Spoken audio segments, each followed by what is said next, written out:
Thank you to my panelists for joining me. I think we're just going to do a quick, he just did the introduction, so we don't have to do that. I thought before we get into the meat of the matter, I would just throw out we've been talking about attribution pretty much all day, which is obviously good. Your individual state, your opinion on where are we, if we use a baseball analogy, let's say we are in the first inning, the third inning, seventh inning, ninth inning, how far along are we in this idea of measurement and attribution?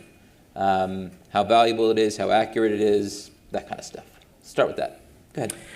So some days I think we're really far ahead, and some days I don't. So I would say sixth inning, but there are no runs. Okay. So I think I like it. Right? Because I think that we have a lot of the data, we have some of the technology.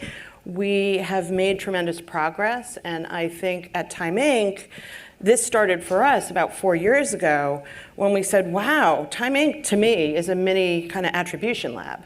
Because if you think about Time Inc., you think about magazines. That's probably what all of you think about because you read them, right? So MRI's results were showing that readership was up yesterday. But the fact of the matter is that we reach 160 million uniques digitally. And digitally, it's really about, it's all of it. It's display, it's mobile, it's OTT, it's video.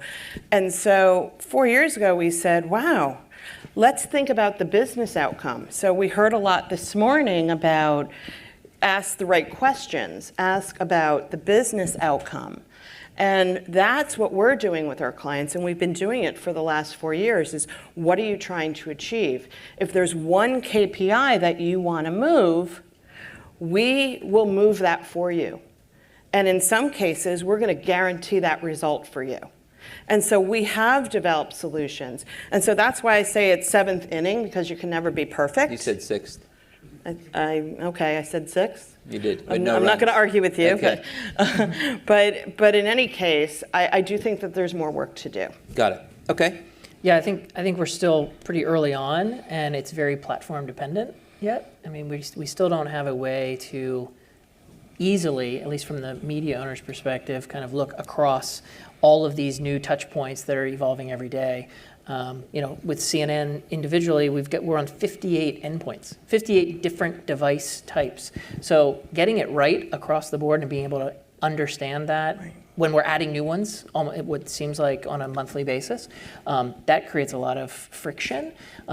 There's a lot of investment happening around how do we guarantee ROI, or how do we ingest new data to fuel our models for predicting viewership, understanding where within the decision journey a consumer is going to be, so we're placing media more appropriately, thinking about the moment in addition to the place and the creative, but looking at that holistically. That all has to come together, and it's a lot of work, and we need collaboration with our agency partner and ultimately the client to give us fuel, if you will, in order to drive those models. And those conversations are just starting in a way that I think are meaningful. So third inning, would you say? That's fair, I guess. Okay. And Niraj, where do you see us in this spectrum?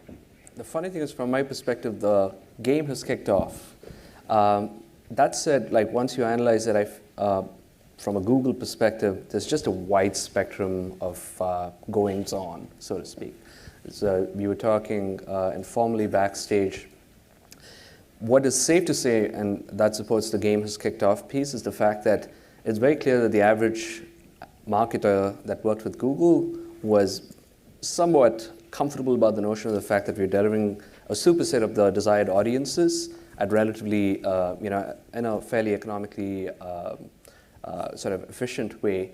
And then, so it was easy for us to kind of go, full force, get everybody to think about attribution. Now, what's happened is, not surprisingly, when you think about somebody like a pureplay.com, e-com, on the one end of the spectrum, all the way up to somebody who works in a very sensitive,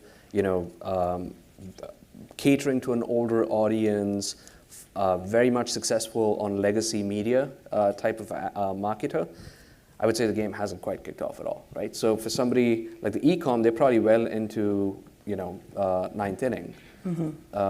Somebody who works in a more sensitive category, which actually I do day to day, probably they're still warming up in the bullpen. So there's a wide spectrum of openings. The one thing that I have increasingly become conscious of is to watch out for, the pendulum swinging too far, because there have definitely been instances of people taking a machete to where a scalpel would do, people trying to nail 40,000 users because they're the most priced audience, when really their target market's 2 million people. So how do we get them to focus on the long shot, long versus small, as a continual sort of engagement point? Cool. So I'm going to date myself, I think, with this next question. I've been in digital for about 20 years, so a long time, when we use dynamic logic studies to measure the effectiveness of digital. And there was a saying that we had, is that we've never met a dynamic logic study that we didn't like. Everyone showed increased performance. So park that for a second. Another phrase that comes to mind is success has many authors, right? So as we talk about attribution, there are some times when everyone is providing value to the ultimate end goal, whether that's a sale or not. And it's very hard to kind of unpack what is really happening. How do you react to that? Is that true, untrue, unfair? What do you think? I mean, the dynamic logic study is absolutely spot on. I haven't seen a bad one either. But I would say that we have to, this is I think my point about the cross-platform challenge. When you're running media in so many different places, you do have to try to figure out how to unpack it, and I think you have to start isolating it. And again, from the media owner, we're just one piece of the overall puzzle. So we can look at our own components and think we're doing an amazing job, but we don't necessarily get the feedback to understand what the other contributors are, how many other authors are in the mix, until after the fact, right? I mean, the one nice thing about television is we actually can get that data to see where our clients are running after the fact, right? So you can maybe do some, analysis and use that for future campaigns to think about what their mix is going to be like, but it's not apples to apples across every platform. So of all the things that, did you have somebody to add? No, I was just going to say on that front, brand lift is, again, what is the campaign trying to accomplish? And if it is trying to accomplish, favorable opinion per se, then there are methods, and Millward Brand Digital is one, right? But what I'm seeing, and something that we touched on earlier, is so as a media partner, our clients are coming to us for that, and they're specifying that it needs to be Millward Brand Digital or brand lift study or what have you.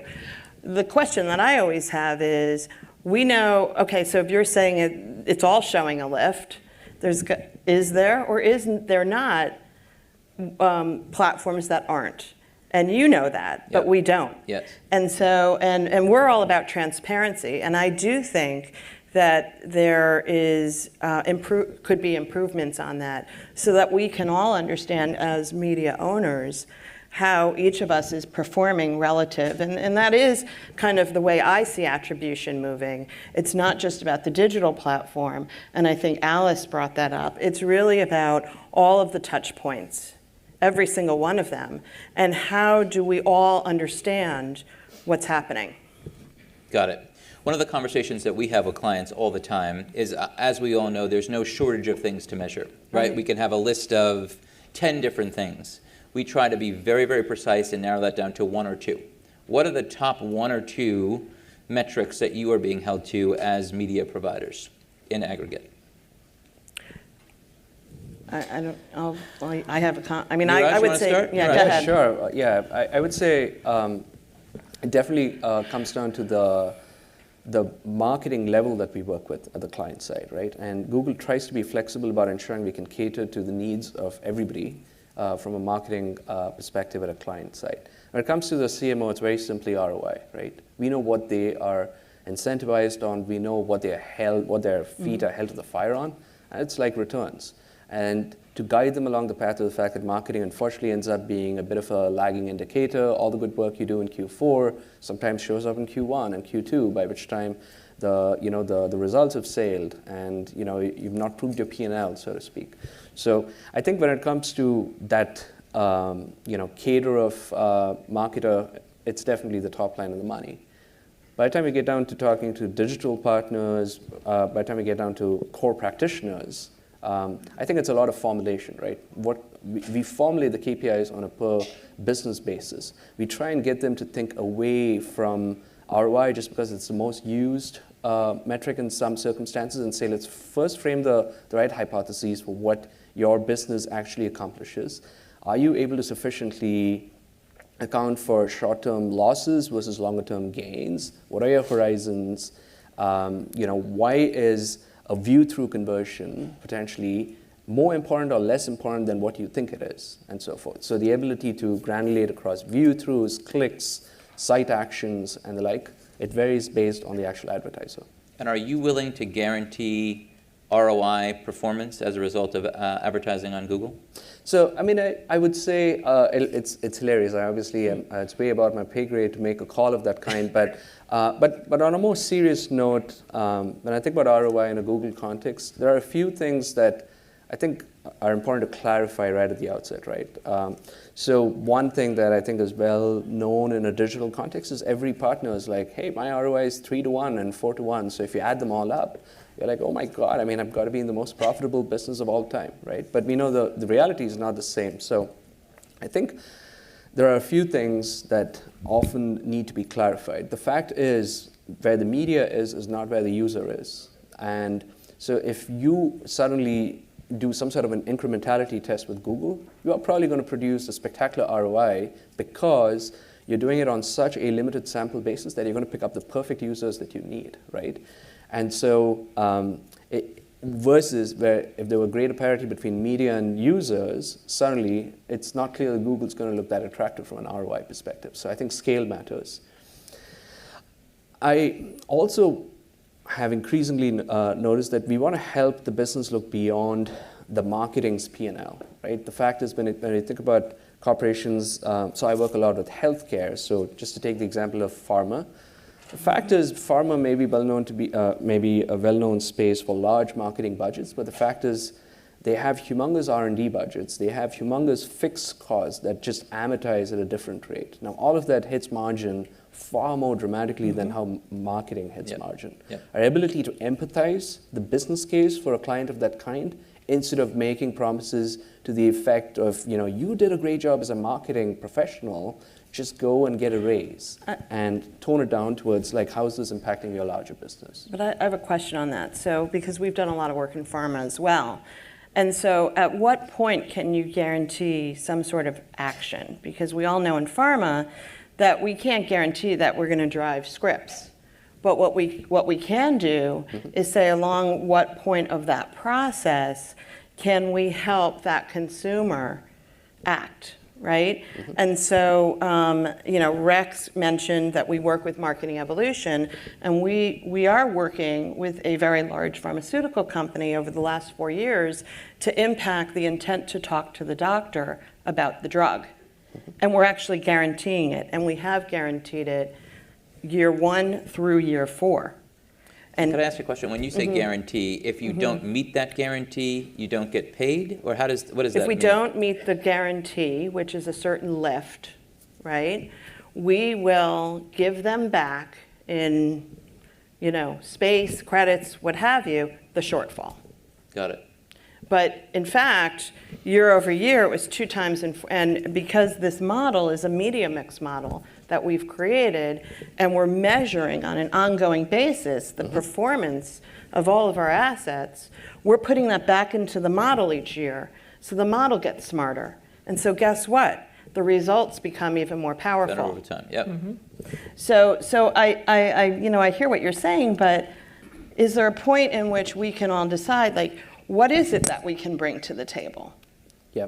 Because I see that it works. Well, I think it is very client dependent, and this is where the collaboration with the agency and the client is critical, because understanding what level of information will they share with you, what level of information do you just get access to because of data that you're licensing or syndicated sources, whatever that is. I think they're all sort of bespoke. So one client, it might be cost per visit because that's the thing that they care about. And another client, it's, how do I reduce my, carbon footprint? Right. I don't know how we do that. And some clients are more collaborative than others. Yes, correct. As we all know. So.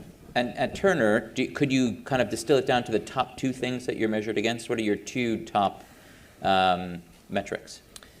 Well, I mean, we're pushing on an audience metric, right? So changing the dialogue from the typical way they were buying to a new way of buying television.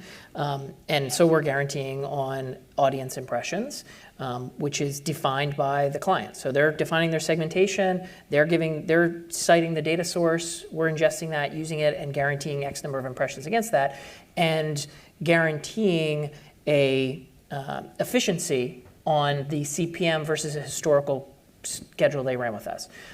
So that's in television. In digital, it's similar. We have a number of e-com clients where they are sharing data with us, and we're not guaranteeing, but we're driving large renewals because we're actually delivering the cost per metric that they're evaluating.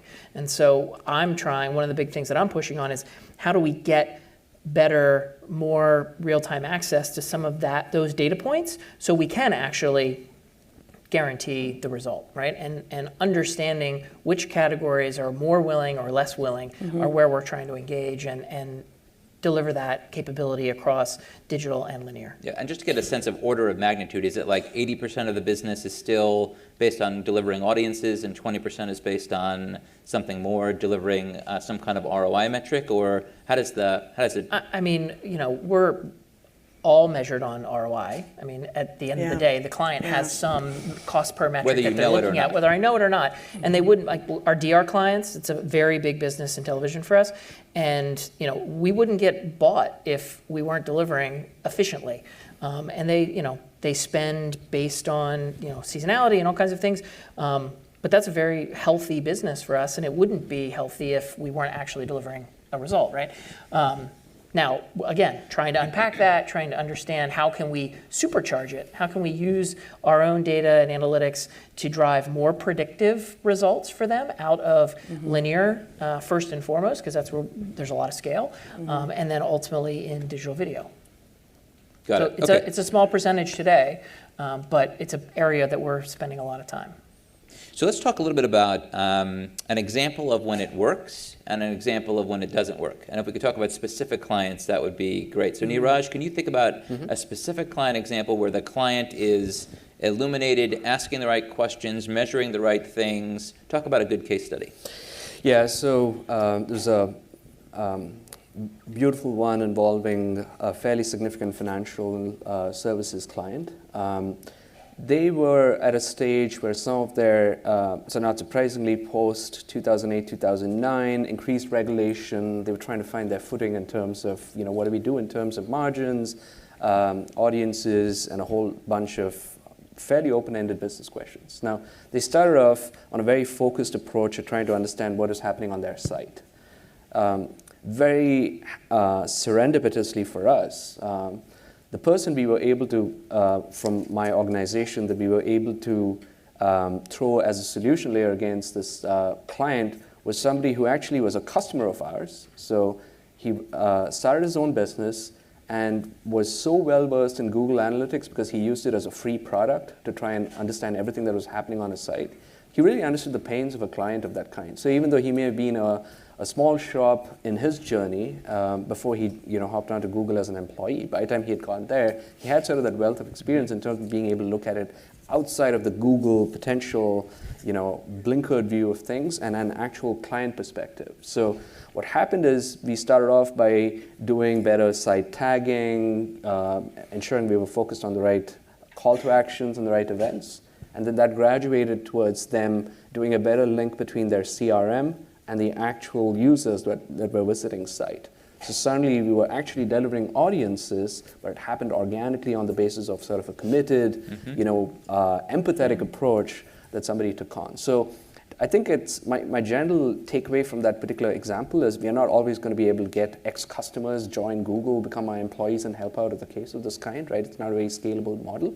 But I think the bigger point for me is the fact that you triangulate your way towards that sort of an outcome, right? And you need to show skin in the game by saying, I'm going to fly somebody into your office and spend 2 weeks, and we're going to try and solve this together. We're going to solve your marketing problem together with you, and we're going to go through line by line of code and see what your actual tags look like on your website. Are you calling the right? Do you have them at the right place? Are you really capturing the right call to actions and so forth?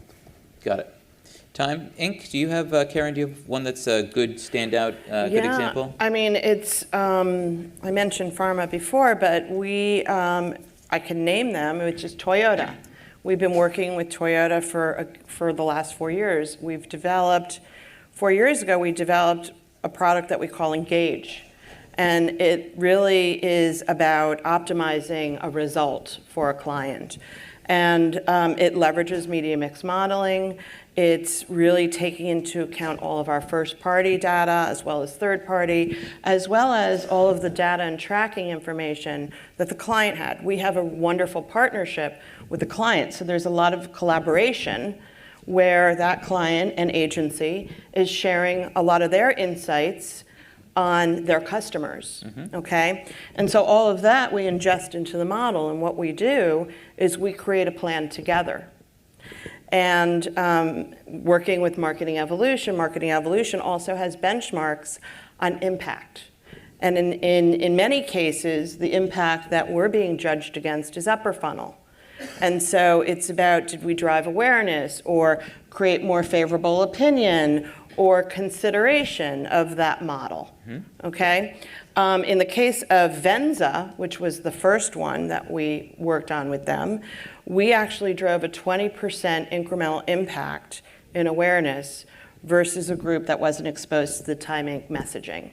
And that is due to not only the model that we created, but also due to that in-flight optimization, not just in understanding performance because we were tracking from start to finish, but also understanding how the creative performed. And we had the ability of changing in and out creative that performed well toward that KPI of awareness. But what I would say is that's where it works really well is when you know what that KPI is that you're focused on delivering. Got it. That's a good example. And what about a Turner? How about one classic win? Yeah, so we have a brokerage account that has spent with CNN for a very long time, and CNN Money specifically in the digital arena, and they just continue to buy, and we ultimately got to a place where we said, look, we think we can help you be more efficient and actually drive incremental lift in conversions. And so we ended up doing a share with them where they're sharing CRM data with us directly. We're evaluating that, comparing who actually converted to what media they were seeing, and then use that to then build a lookalike model effectively to then build a better targeted audience for both digital as well as linear. So we use that seed set of data to basically build better segmentation for then placing media within a much larger buy. So it was a way for us to take an already existing advertiser who was spending a sizable amount of money, but just basically use the data and the insights to drive more efficiency and ultimately better conversion. And that, again, a lot of collaboration, a lot of conversation. The fact that they're willing to share that level of data with us was, unprecedented. Because typically, and especially on the digital side, nobody wants to give you anything. They want to manage it all on their side, right? Yep. Keep it close to the vest. I'm going to cherry pick the impressions I want. But as a media owner, we can help do so much more if we have just a little bit more information, because we can, free up inventory, create new inventory. There's all kinds of interesting and innovative things from a creative execution standpoint that we can empower the advertiser with if they give us just a little bit of hint and a little bit of control. In like 5 minutes, I'm going to ask if anyone has any questions. So if you have any, start thinking of them, and I think we'll have some mics that go around. But before we do that, I know I speak on behalf of our client base. We love all our clients. They're all very, very smart, and they all do the right thing all the time. But imagine that that's not the case with the clients that you work with. And you don't have to call them out by name, but is there an example of something that didn't work, and why? You don't have to. Everyone doesn't have to answer, but if someone has a good example of that, would love to hear it. Can I? I will say that, because we touched on it at the previous panel, which is creative. Okay, so I'll give you an example. We didn't end up doing anything, but it was a specialty retailer that came to us and said, our objective is to drive foot traffic. Okay, we said, okay, there's solutions there to measure that. Well, the problem was that the campaign was a print campaign, print only, wasn't integrated. And we said, okay, and when we talked to the suppliers, there's no supplier that had a print solution at the time. So what do you do about that? That's a hurdle. We kind of got over that hurdle, but then when we got the creative, we said, you know what? I don't think we can do this. The creative had no website, had no store locations, was more of a branding ad, and it had no call to action about going to the store. Yep, that's a good example. Mm-hmm. So in those cases, we actually said, I'm sorry, but that's not something that we can be part of, because we don't see from a consumer standpoint that we're going to be able to do that. How often does that happen? Honestly, it's not a lot of the time. But actually, there's another situation for a beverage client that we're measuring sales. And when you see the creative, we're doing it. But in that case, not so sure what's going to happen with the results. And so I think creative is a huge, huge area. And again, that has been brought up, that we're actually ignoring as an industry. And I think there is a need for that. We've heavily invested in creative. I mean, we've launched 5 studios in alignment with the various brands or verticals that we represent in order to help create branded content that's in the tone of the content that the consumer is actually signing up for. So as you can imagine, the creative studio that's working on a brand that's integrating into CNN is very different than the creative that should be integrated into Adult Swim. And so what we find, and I think you see this especially now in more addressable environments, we hear it from some of our agency partners that they get one creative and they're running against 12 segments. And that doesn't work either, because the media might be slightly more efficient or more targeted, but if the creative isn't resonating with that specific target, then why do it? And the same thing is true when you're, with branded content. We want it to feel like the environment with which it's placed and not be as interruptive. And this, we often talk about creative becoming much more of a utility and being welcomed by the end consumer. And that's good for us because we want people to want our content and not, bail and go to a non-ad supported environment. But that creative has to really work and resonate. And so we're doing a lot of work to try to help inform and ask the questions up front. What are you trying to achieve with the creative so that we can use the data, we can use the media, and that we are actually putting the right creative in front of the audience at the right time, which will ultimately drive a better result. Right. My last question, and then I'll open up to the audience. So sales, which is the ultimate arbiter of success or failure, there's lots of things that affect the ultimate outcome. Distribution, marketing, supply chain management, blah, blah, blah, blah. Is it fair for supply side media partners to be held accountable to sales? Is that a fair ask on behalf of marketers? If I were to take a shot from a Google perspective, I think it is fair in some instances. So I'll try and link up fair in some instances. Okay. I'll link up a potential failure point with, as part of your prior question, with an answer to this one. So it's a case of like the best intentions, like failing due to a lack of synchronization and a falsely introduced zero sum. So just to clarify, significant pharma client, and I'm trying to go counter to some of the success that Karen had. Significant pharma client, one of the best marketers in the world, sent some of their smartest people to focus on one part of the problem, which is, so in the pediatric over-the-counter segment, try and really get a sense of audience, right, and audience segmentation. Now, as we've had a chance to really analyze what's happening in Android and mobile. We know for a fact that mobile has introduced a certain user behavior that's unprecedented, right? So 120 times a day, the average person picks up their phone and has sessions of, call it about 45 seconds each, they engage, right? Mm-hmm. And when you think about a pediatric segment, unsurprisingly, actually, when your child suddenly comes down with a fever or whatever, the mom's often using the phone, certainly not a desktop. So the one brand manager, super smart, his entire team's awesome. They come, we were able to successfully make a case for why there was so much intent building that was happening upstream with a view towards eventual sales as part of the whole mobile experience, right? And so Google was coming in with a very clear value proposition in a sales context for this client. Now on the other side, you have an incredibly smart counter team that's really hell-bent on building out their e-com play for this client and recognizes that Amazon's doing an incredible job of delivering sales. So granted, Amazon's not a publisher, it's not a media company, but at the same time, unsurprisingly, they were delivering great sales outcomes for the client. The fact is both are not mutually exclusive, right?